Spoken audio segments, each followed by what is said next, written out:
Salut! Dans cette vidéo, j'ai envie de te montrer comment il est possible de créer un site web complètement gratuitement. Alors c'est une vidéo complètement spontanée. J'ai décidé il y a à peu près une demi-heure, une heure que j'allais tourner cette vidéo.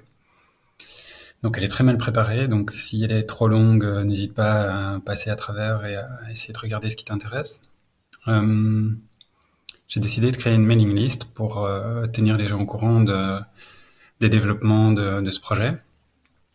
Alors c'est un projet sur lequel je travaille depuis plus de 3 ans maintenant, qui permet de créer des sites complètement gratuitement. C'est une partie de mon job, donc c'est une partie des revenus que je gagne aussi. Mais ce que j'ai décidé, c'est d'ouvrir ce projet plus largement et de permettre en fait à n'importe qui de le faire par lui-même. Alors le but derrière tout ça, c'est pour moi de rendre ça disponible à un maximum de gens, et ça c'est la philosophie que j'ai depuis le début. Je pense surtout aux petits entrepreneurs, mais aussi aux personnes, à tout un chacun, j'ai envie de dire, pour rendre la création de sites internet beaucoup plus simple. Voilà, je vous montrerai quelques exemples de manières d'utiliser ça. Donc voilà, donc il y aura le lien vers la mailing list dans les commentaires.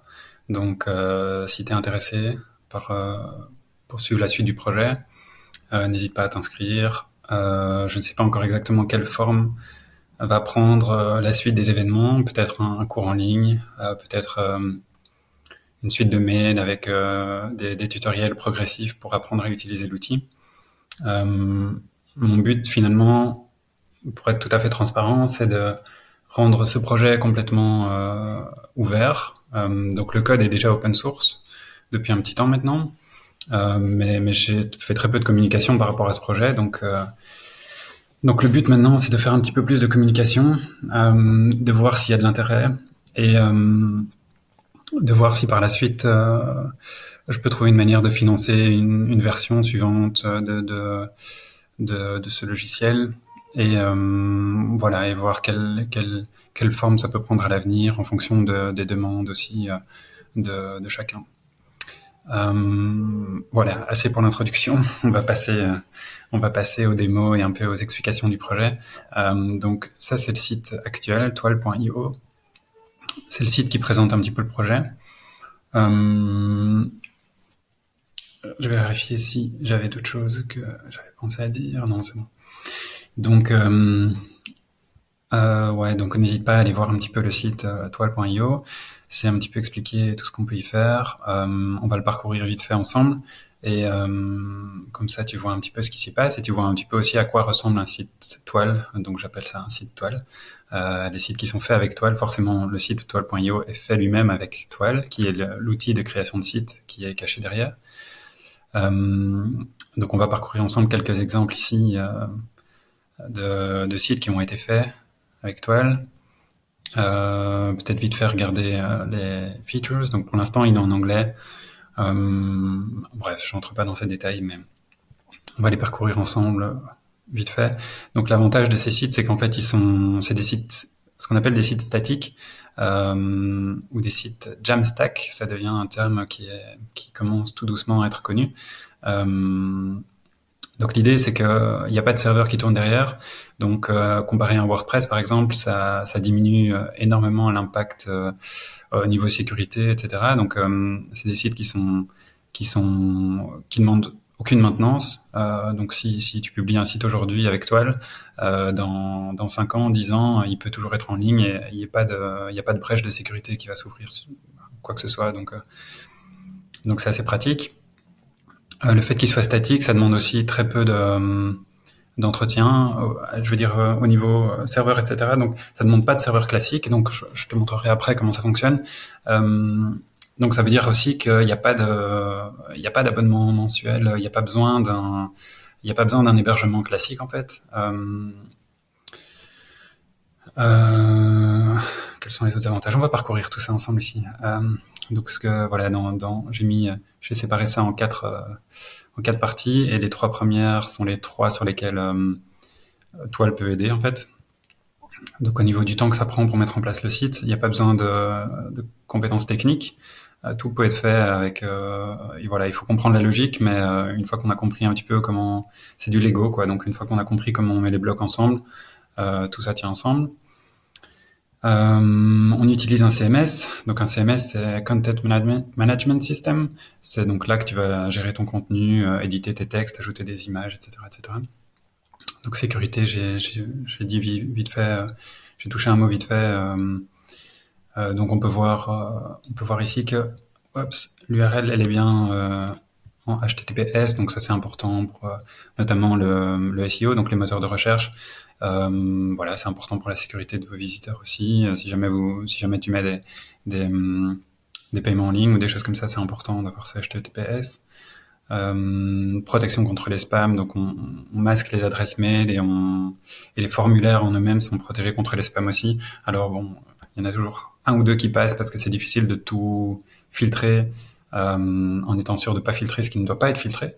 Mais en gros, ça fait vachement bien son job. Et donc, comme tu vois, le design est assez épuré. L'idée, c'est que chaque site web peut être adapté à ta charte graphique, enfin, à la charte graphique de la personne qui le crée. Donc le design de base est assez simple, histoire de pouvoir justement le personnaliser. Et donc, on essaie de simplifier un petit peu les choix de design à ce niveau-là. Discoverabilité, je sais pas comment on dit ça en français. Donc le site est super rapide, donc je sais pas si t'as remarqué, mais quand je change de page, ça met pas 3 ans pour changer de page. Les images sont chargées après le chargement de la page, donc ça c'est une bonne pratique pour améliorer la vitesse de chargement. Donc super rapide pour vos utilisateurs, responsive évidemment, donc ça je peux te montrer aussi comment ça se passe si on passe en mobile, hop, et si on redimensionne ça. Voilà, j'espère que ça fonctionne avec la vidéo là, mais bon, voilà, t'as compris l'idée, tout ça est complètement responsive. Optimisation pour les moteurs de recherche, donc la vitesse du site est extrêmement importante pour les moteurs de recherche. Et puis alors tu peux éditer tout ce qui est métadonnées, etc. Tu peux éditer ça dans le CMS. Alors pour être tout à fait transparent, il y a encore du boulot, donc j'ai beaucoup d'idées sur des choses pour améliorer encore le SEO. Et donc voilà, ça fait partie des choses qui seront développées dans des futures versions. Mais ça fait déjà bien son job comme ça, quoi. Donc personnalisation, tu peux personnaliser complètement le branding du site. Tu as un contrôle total sur le contenu du site, évidemment. Donc on n'ajoute pas de pub ou quoi que ce soit. C'est vraiment le code est open source. On a un footer par défaut qui mentionne Powered by Toile.io, Design by Feed by Design. Tout ça peut te changer si tu décides, si tu veux enlever la mention Toile ou Feed by Design, tu peux tout à fait l'enlever. Mais par défaut, c'est ça. Donc c'est sympa si tu le laisses. Comme ça nous fait un backlink pour notre SEO, mais il n'y a pas d'obligation. Et donc l'idée que le site peut évoluer dans le temps, donc t'es jamais bloqué. Voilà, classique quoi. Enfin classique pour des projets open source en tout cas. Et donc on utilise ces technologies pour mettre en place les sites. Voilà, ça c'est vite fait les avantages. Peut-être qu'on peut parcourir quelques exemples pour te montrer un petit peu. Donc tu vois déjà l'exemple ici de Toile.io, lesquels on pourrait ouvrir. On pourrait ouvrir par exemple celui-là. Je vais en ouvrir quelques-uns et puis on peut les parcourir un petit peu ensemble. Comme ça, tu peux voir quelques différences de design. Tu peux voir les différences au niveau de la charte graphique qui a été appliquée. Qu'est-ce qu'on peut faire? Celui-ci, j'espère qu'il est bien parce qu'ils étaient en train de travailler dessus. Je ne sais pas où ça en est exactement. Qu'est-ce qu'on va montrer d'autre? Celui-ci. Allez, peut-être. Allez, on va les ouvrir. On verra à quel point on les parcourt, mais hop. Voilà, donc celui-ci c'est celui d'une praticienne de Reiki. Donc une cliente Toile, elle a un blog, Son site est dans 2 langues. Donc ça, il faut savoir que pour l'instant, avec les limitations qu'on a avec le CMS, 2 langues est devenu le maximum. Donc ils ont changé leur politique depuis que le projet Toile a démarré. Au début, on pouvait en avoir plus. Maintenant, on ne peut plus en avoir que 2 par site. Donc c'est malheureusement une limitation auquel il faut penser. Et qui sera levée probablement dans les prochaines versions, parce que probablement qu'on changera de CMS pour justement éviter ce problème. Donc on peut vite parcourir quelques pages pour voir à quoi ressemble ici son œuvre, c'est ce qu'on a vu, les workshops et le blog. Voilà, avec chaque article qui a sa propre page. Et vous remarquez de nouveau je dis vous, mais j'avais envie de te tutoyer. Tu remarques aussi la vitesse pareil du site de chargement des pages, etc. Voilà, on va passer au suivant. Ça, c'est un autre exemple. C'est malheureusement une activité qui est en stand-by pour l'instant. Mais voilà, un autre exemple un petit peu de design. Donc tu vois, les couleurs ont été adaptées, les liens ici au-dessus aussi, les couleurs ont changé. Voilà, il y a moyen de mettre des images, des galeries, voilà, de faire plusieurs colonnes. Bien sûr, voilà, comme la plupart des sites, c'est beaucoup aussi une question des illustrations que tu vas y mettre. Donc ça aussi, allez, je sais pas, je rentre peut-être dans trop de détails, mais tu regardes souvent des thèmes WordPress ou des choses comme ça, et en fait le thème donne super bien, mais c'est souvent une question d'illustration, c'est souvent les illustrations qui donnent tout. Donc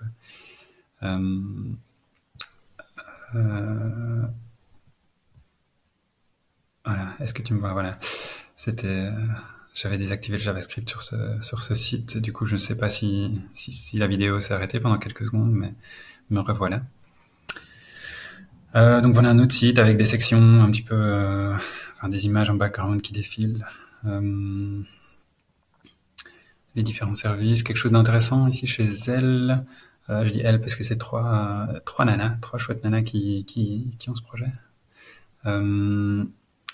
Quelque chose de chouette, c'est les activités. Non, c'est pas ici. C'est dans quoi? Alors les événements, c'est ça, je pense. Agenda, voilà, on y est. Donc ici, elles ont pas mal d'activités prévues à l'agenda. Donc de nouveau, chaque activité a sa propre page, etc. Et alors, elles ont deux familles de catégories pour filtrer. Donc, on peut d'une part filtrer par l'endroit dans lequel est dispo, dans lequel l'activité est présente, et d'autre part le type d'activité. Donc voilà, par exemple ici, j'affiche toutes les balades qui se déroulent dans ce lieu-là, et ça me permet de filtrer selon plusieurs critères comme ça, selon plusieurs familles. Je peux aussi me dire que je veux les balades et les activités pour enfants, par exemple. Donc là, ça va m'afficher les activités pour enfants et les balades qui sont présentes dans ce lieu-là. Et si je veux celui-là, je peux retirer celui-là, mettre celui-là, voilà. Voilà, c'est un petit exemple de comment on peut afficher des types de contenus et les filtrer comme ça. Donc le blog, j'ai montré. Bien sûr, j'avais pas encore montré, mais... Ah non, elles n'ont pas de formulaire. Mais il y a moyen d'intégrer des formulaires de contact. Voilà un autre exemple. Je ne suis pas sûr qu'il y a des choses vraiment particulières sur ce site-ci par rapport à ce que je vous ai déjà montré, ce que je t'ai déjà montré. Je devrais me corriger plusieurs fois encore. J'avais dit que c'était spontané, donc probablement je retournerai pas cette vidéo une deuxième fois, mais comme ça t'apprends à me connaître aussi. Voilà, ici on a encore plus de catégories différentes, et c'est vraiment... Bon, il y a vraiment beaucoup de contenu ici, et c'est des ressources, donc ça vaut la peine que les gens puissent vraiment retrouver, filtrer en fonction de ce qu'ils ont besoin, etc. Donc ici on a pris le temps de faire plusieurs catégories, plusieurs familles de catégories différentes. Alors encore un autre exemple. Qu'est-ce qu'on a d'intéressant ici? On remarque, voilà, ça c'est un bon exemple, tiens. Tu as vu la longueur de cette page. En général, c'est le genre de page qui va être très lente à charger sur un WordPress ou quoi que ce soit, parce qu'il y a énormément de contenu, il y a plusieurs images, etc., etc. Ici, tu as vu à quelle vitesse cette page a chargé, donc ça c'est un des gros avantages des sites statiques comme on fait. Événements, contact, est-ce qu'ils ont un formulaire? Voilà, ici ils ont un formulaire de contact. Il y a aussi moyen d'intégrer bien sûr des formulaires Mailchimp ou des choses comme ça pour souscrire à des mailing lists. Il y a moyen d'intégrer des services extérieurs aussi, des vidéos bien sûr, voilà tout ça. Tiens d'ailleurs ici je pense qu'il en a des vidéos. Voilà ici donc t'as vu, c'est ça qui met le plus de temps à charger parce que ça dépend de YouTube. Donc là on est dépendant de YouTube pour savoir à quelle vitesse ça s'affiche et c'est ça qui a mis le plus de temps à charger sur la page. Donc voilà, on peut intégrer des vidéos directement dans les pages évidemment. Il y a moyen d'intégrer un full système e-commerce. C'est quelque chose qu'on pense faire ici. Évidemment, ça implique certaines complexités comme ici, c'est un magasin physique qui a déjà son système en interne pour gérer les stocks et tout ça. C'est un peu de boulot d'intégrer ça. Mais c'est dans les projets pour 2020 ou 2021. Et quoi qu'il en soit, si le but est plutôt de démarrer un genre de e-commerce, c'est beaucoup plus simple. En passant par les bons services, c'est très facile de mettre ça en place. Si vous n'avez pas un e-commerce avec justement des stocks très compliqués à gérer à plusieurs endroits, etc., c'est très simple. Voilà pour la petite démo, les petits exemples. Allez, un petit mot vite fait sur comment ça se fait qu'on arrive à faire ça gratuit peut-être. Donc en fait, l'intérêt des sites statiques, c'est qu'ils peuvent être hébergés sur ce genre d'hébergement. Donc pour l'instant, on passe par Netlify pour héberger les sites. Bon, je rentre pas dans les détails techniques, mais voilà, ils le disent bien. C'est la manière la plus rapide de construire des sites et de les déployer globalement, tout dans une plateforme, etc., etc. Donc le but des cours que je donnerai pour expliquer comment ça fonctionne, c'est que je vous expliquerai évidemment comment utiliser ça par vous-même. Je t'expliquerai comment utiliser ça par toi-même. Je vais y arriver. Hein. Je devrais m'améliorer encore pour les vidéos. Hein, je sais. Et donc, allez, un regard vite fait dans cette plateforme. Donc là, on est à l'intérieur de la gestion de mon site toile.io. Et donc en fait, à chaque fois que je fais une modification sur le site et que je publie les modifications, j'ai une nouvelle entrée qui vient s'ajouter ici dedans. Et donc je peux voir si jamais ça échoue parce que il y a un bug ou j'ai oublié quelque chose ou quoi, je peux le voir ici. Et voilà, je peux lancer de nouveau. Il n'y a pas grand-chose d'autre à voir en fait par ici. Évidemment, il y a une partie configuration que j'expliquerai dans les tutos. Et alors pour la gestion du contenu, donc ça c'était pour l'hébergement Netlify. Pour la gestion du contenu, pour l'instant on utilise Contentful. C'est un CMS qu'on appelle un headless CMS, donc un CMS sans tête littéralement, qui donc à l'inverse de WordPress. Donc pour ceux qui connaissent WordPress, ça fait la gestion du contenu. Donc tu crées des pages, tu crées tes articles, etc. Et puis tu choisis ton thème aussi, et puis tu ajoutes tes plugins aussi. Et donc l'idée de WordPress, c'est que dans une plateforme, tu fais tout de A à Z. Et donc ça a des avantages, évidemment, tu trouves tout au même endroit. Ça a des inconvénients aussi parce que chaque partie du système est liée aux autres parties, quoi, en quelque sorte, pour faire non technique et très rapide. Et donc ici, un headless CMS, le but c'est de faire uniquement la gestion du contenu. Donc un des inconvénients qu'il y a pour l'instant, c'est qu'il n'y a pas de prévisualisation. Donc pour voir le résultat, il faut publier le site.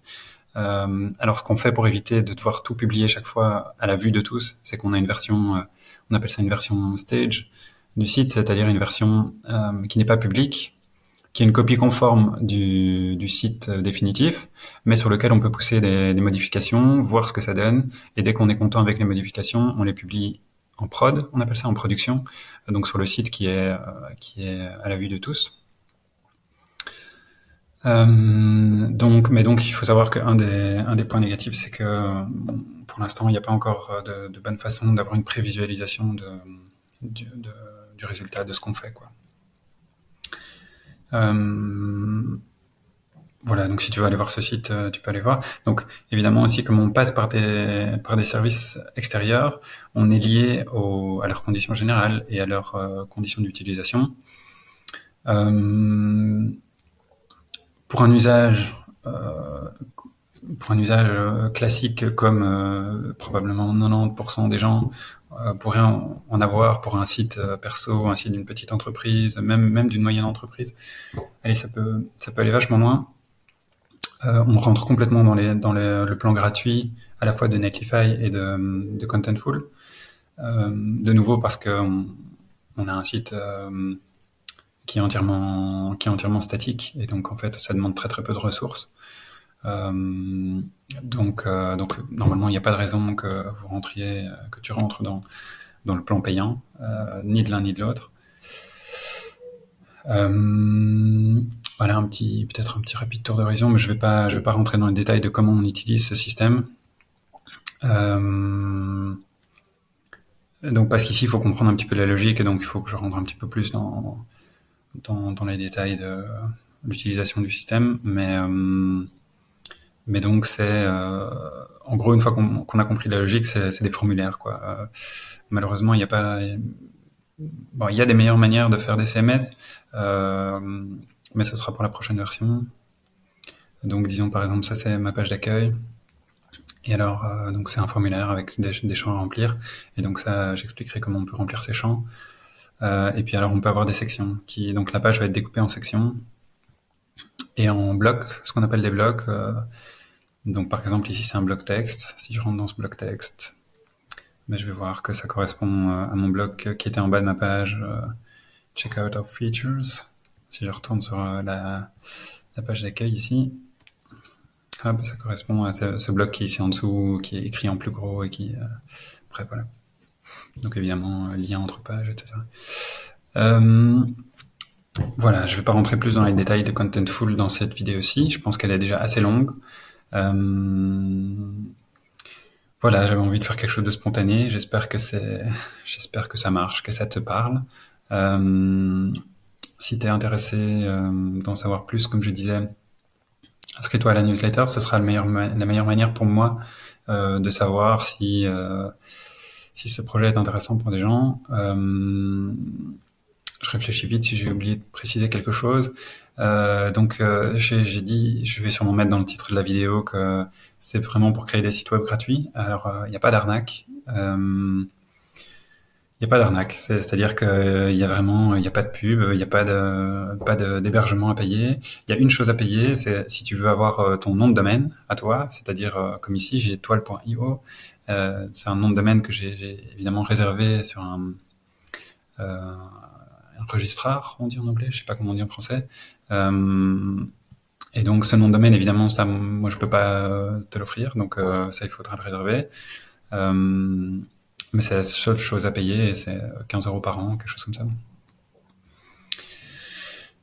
Et tu peux évidemment connecter ton nom de domaine gratuitement au système, donc il n'y a pas de nouveau, il n'y a pas de catch, il n'y a pas d'arnaque. Donc moi mon but c'est de voir si ce projet plaît, et je me dis que si le projet plaît et si ça intéresse des gens, de le voir évoluer, etc. Donc à ce moment-là, je demanderai probablement des participations, je ne sais pas encore sous quelle forme. Peut-être que je ferai payer pour des cours avancés, ou bien évidemment on offre ce service aussi sur abonnement. Donc ça, ce sera en fonction de la demande aussi. On verra si on ouvre les inscriptions pour des abonnements. Donc si t'as pas envie si t'as envie d'avoir du support, en fait, si t'as envie de pouvoir nous poser des questions sur certaines choses, pour l'instant on a un abonnement pour ça, qui est dispo d'ailleurs ici dans le pricing, je pense. Hein. Voilà. Donc ici j'explique un petit peu la version sur abonnement. Si ça t'intéresse, voilà, contacte-moi pour ça. Je sais pas encore exactement ce que je ferai à ce niveau-là.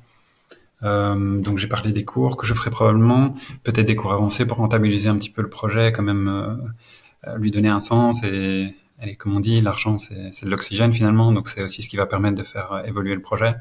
Peut-être qu'un jour je proposerai un crowdfunding pour pouvoir développer la version suivante, une version plus avancée, plus légère, plus rapide encore, etc., etc. J'ai beaucoup d'idées. Il faut juste justifier le temps que je passe sur ce projet, évidemment. Donc voilà, c'était ma petite vidéo en toute transparence pour essayer de parler de mon projet toile.io. N'hésite pas à partager à des gens qui pourraient être intéressés. Et voilà, je te laisse là. Et on en discute une prochaine fois. Salut!